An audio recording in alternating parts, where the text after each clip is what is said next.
Happy Monday, friends. Today I'm going to share just a really small Hobby Lobby haul. I went to Hobby Lobby last week just to kill time between running kids back and forth to where they needed to be. So I thought all of the clearance that they had marked down earlier this year was gone, but evidently not. They had a few things still left and I was able to find some fun things. First thing that I found was, this is not on clearance, but this is just one of the little remnant pieces in the fabric area. And this is a lace with a slight stretch to it, but the rum pink color is what caught my eye. And I only have fabric lace in white right now, so this is a welcome addition to my stash. And then in the needlepoint area, I found this little needle book. It's got punch needle design on the front. It's not leather, but it feels kind of like leather. It's a vinyl of some sort. And then it's got the little places for the needles and accessories on this side here. And I've already taken the bag off of it, but this was marked down, I think it was originally $10, it was marked down to $2.49. So that was pretty neat. I liked how 70s this looked. And then they had marked down some of their Aunt Martha's embroidery transfer patterns to 50 cents. So I got a couple of these. These are the little vintage squirrel kitchen towels, and these are the puppies. So I do embroidery when I have free time, whatever that is. But yeah, I do also like to use these as little ephemera to tuck into sewing themed junk journals.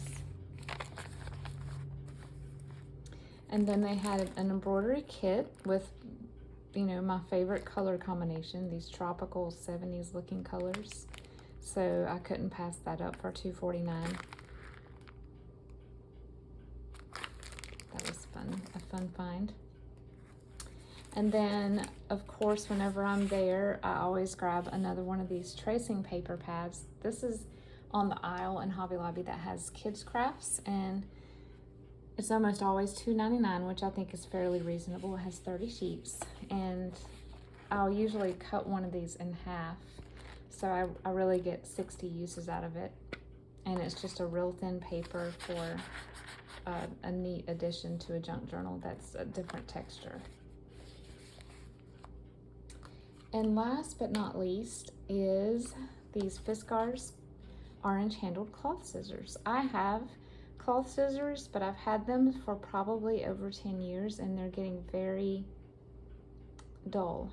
And I don't trust myself to sharpen them myself with my knife sharpening type tools that I have here.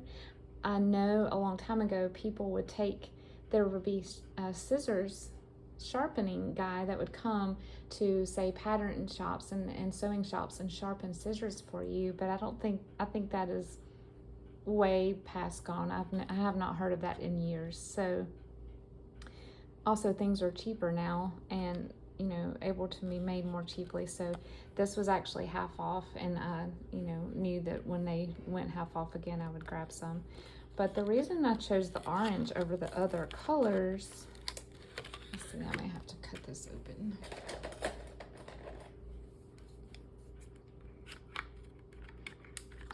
Get this out.